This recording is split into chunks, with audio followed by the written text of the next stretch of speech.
Class 12th integration by substitution exercise है ये 7.2।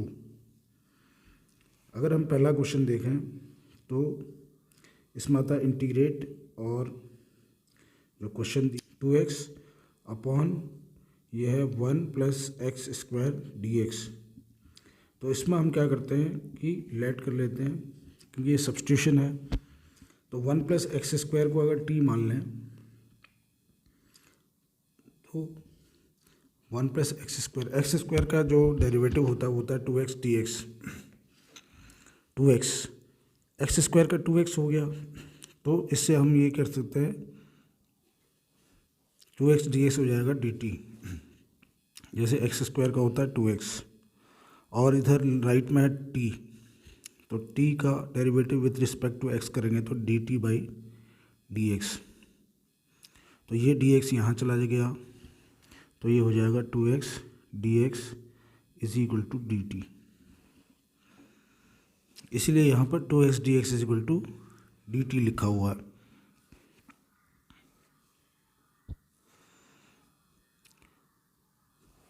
तो ये किस फॉर्म में आ जाएगा, क्योंकि ये है 2x upon 1 plus x square, तो 1/t आ जाएगा। 2x dx हो गया कितना dt, तो इसकी जगह हम लिख देंगे dt, और नीचे 1 प्लस एक्स स्क्वायर टी। अब 1/t के फॉर्म में हो तो क्या आंसर आएगा? आंसर आएगा log t प्लस सी, log t प्लस सी, ये आंसर आ जाएगा हमारा। और यहाँ पर log t कितना है? log 1 प्लस एक्स स्क्वायर, क्योंकि 1 प्लस एक्स स्क्वायर को t लिया था, और प्लस सी। इस तरह से ये क्वेश्चन करना है। क्वेश्चन नंबर 2, क्वेश्चन नंबर 2 में दिया है log x whole square by x d x. अब हमको ये पता है कि log x को अगर हम t ले लें तो log x का जो डेरिवेटिव होता है वो होता है 1/x। तो इसलिए हमने log x को ले लिया t, क्योंकि इसको डायरेक्ट तो हम कर नहीं पाएंगे बिना सब्स्टिट्यूशन के। तो 1/x dx हो जाएगा dt। अगर हम log x को t लेते हैं तो log x का डेरिवेटिव होता है 1/x, log x का डेरिवेटिव 1/x। dt का अगर डेरिवेटिव करेंगे तो dt by with respect to x है, तो dt बाई dx हो जाएगा। इसको हम dx को यहाँ ले जाएंगे तो क्या हो जाएगा? ये 1/x dx is equal to dt। तो इस तरीके से हम 1/x dx, इसलिए हमने लिखा कि dx क्या होगा?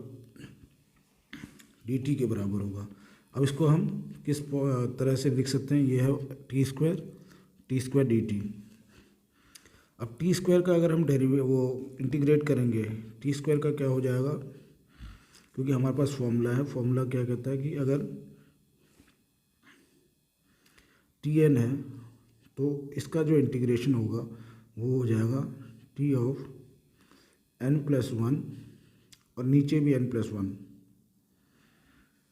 ये इसका इंटीग्रेशन होता है। इसीलिए टी स्क्वायर का ये हो जाएगा कि t³ / 3 + c। तो t³ की जगह log की वैल्यू डाल दी हमने, क्योंकि t हमने लिया था log x, t हमने लिया था log x, तो ये हो गया log x³ / 3 + c। तो इस तरह से ये पूरा क्वेश्चन हो जाएगा। अब इसके बाद हम देखेंगे क्वेश्चन नंबर 3।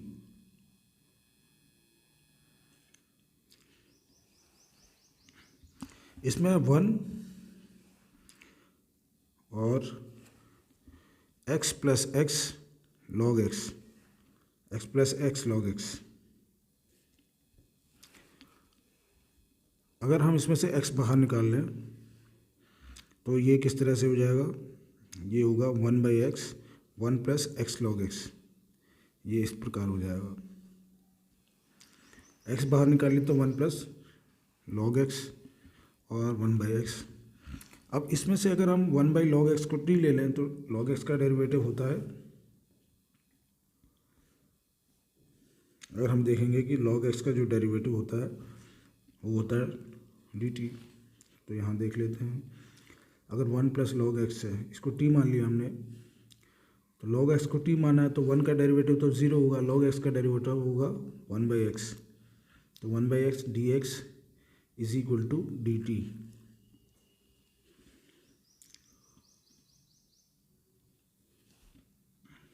या हम ये कह सकते हैं कि जो log x का डेरिवेटिव होगा वो होगा 1/x, और इधर t है तो t का डेरिवेटिव होगा dt/dx।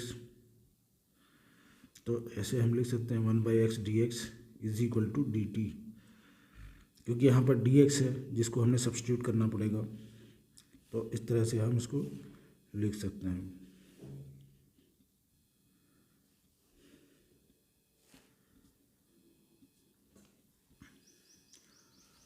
तो अब ये क्या आ जाएगा, ये इस फॉर्म में आ जाएगा 1/t dt, और इधर क्या आएगा log t plus c, log t plus c, क्योंकि 1/t का इंटीग्रेशन अगर करते हैं तो वो आता है log t और c। अब log t कितना लिया था हमने, 1 + log x ये लिया था, तो इसकी वैल्यू हम यहाँ पर डाल देंगे और ये हमारा आंसर आ गया। इसके बाद देखते हैं क्वेश्चन नंबर 4।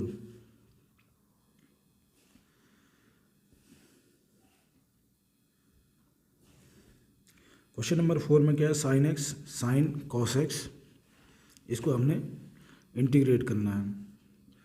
तो इसमें हम cos x is equal to t अगर ले लें, cos x is equal to t, तो ये क्या हो जाएगा हमारा माइनस साइन एक्स, क्योंकि cos x का जो डिफ्रेंशिएशन होता है, cos x का डिफ्रेंशिएशन हो जाएगा, अगर cos x अगर t है, cos x का minus sine x is equal to dt/dx। तो dx अगर यहाँ आएगा तो साइन एक्स dx की वैल्यू ये आ गई, साइन एक्स dx। तो हम देखेंगे कि साइन एक्स dx की वैल्यू आ गई हमारी।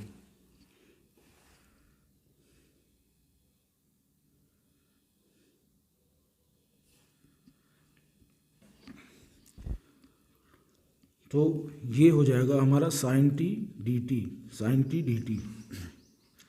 और साइन टी का अगर हम इंटीग्रेट करते हैं तो साइन टी का होता है माइनस कॉस टी, एक माइनस तो पहले से ऑलरेडी है इधर, क्योंकि dt जो है हमारा dx माइनस साइन dx को हम dt लिख सकते हैं, या साइन x को माइनस dt लिखेंगे, साइन x dx, क्योंकि हमारे पास यहाँ पर साइन x dx है, इंटीग्रेशन में हमारे पास है साइन एक्स dx, तो इसलिए हम dt लिख देंगे क्योंकि ये इस फॉर्म में होगा, तो इसलिए हम इसको dt लिख देंगे।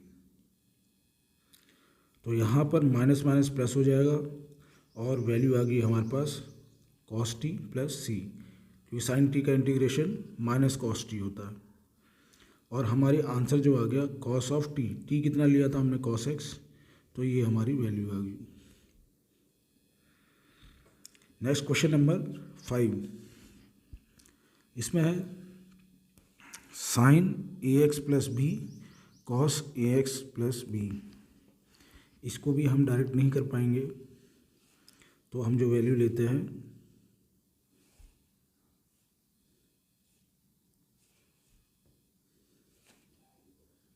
ये इस फॉर्म में है, तो 1/2 साइन ax, अगर 2 से डिवाइड किया, इसको 2 से मल्टीप्लाई कर दिया, तो ये इस फॉर्म में आ गया 2 sine ax plus b cos ax plus b dx। अब इसको हम क्या कर सकते हैं, 1/2 ये किसका फॉर्मूला है, 2 साइन एक्स कॉस एक्स। अगर हम देखेंगे कि 2 साइन एक्स कॉस एक्स जो होता है ये फॉर्मूला होता है 2 साइन एक्स कॉस एक्स। अगर कभी भी इस फॉर्म में हो तो ये साइन 2x का फॉर्मूला होता है, इसीलिए हमने इसको साइन 2x बना दिया, क्योंकि अब इसको करना आसान है। तो ये वैल्यू हमारी 1/2 2 साइन एक्स कॉस एक्स बन गया हमारा साइन 2x। ये जो है ये बन गया। तो अब ये है 2ax प्लस बी को अगर हम t ले लें two a x plus b को अगर हम टी ले लें तो यहाँ पर two a x d x जो है, two a x d x ये हो जाएगा हमारा डी टी, क्योंकि इसका डेरिवेटिव ले लेंगे टू ए एक्स और प्लस टू भी आएगा, तो टू ए एक्स का derivative two a d x हो गया और यहाँ पर डी टी आ गया। बी का जो होगा वो टू बी का जो है ज़ीरो हो जाएगा, डी एक्स हो गया डी टी बाई टू ए।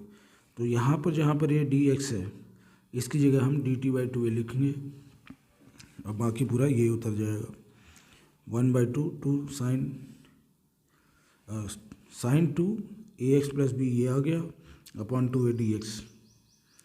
इसको अब जब हम इंटीग्रेट करेंगे तो ये हो जाएगा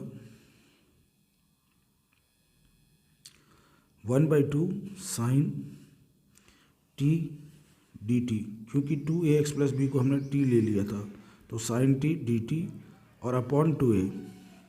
अब साइन टी डी टी को अगर हम इंटीग्रेट करते हैं तो साइन का तो माइनस कॉस टी होता है और 1/4 है, क्योंकि 2 इंटू 2 4 और इसकी वैल्यू पूरी आ गई -1/4 कॉस 2 एक्स प्लस बी और प्लस साथ में सी आ गया। तो इस तरह से हम इसको क्वेश्चन को करेंगे।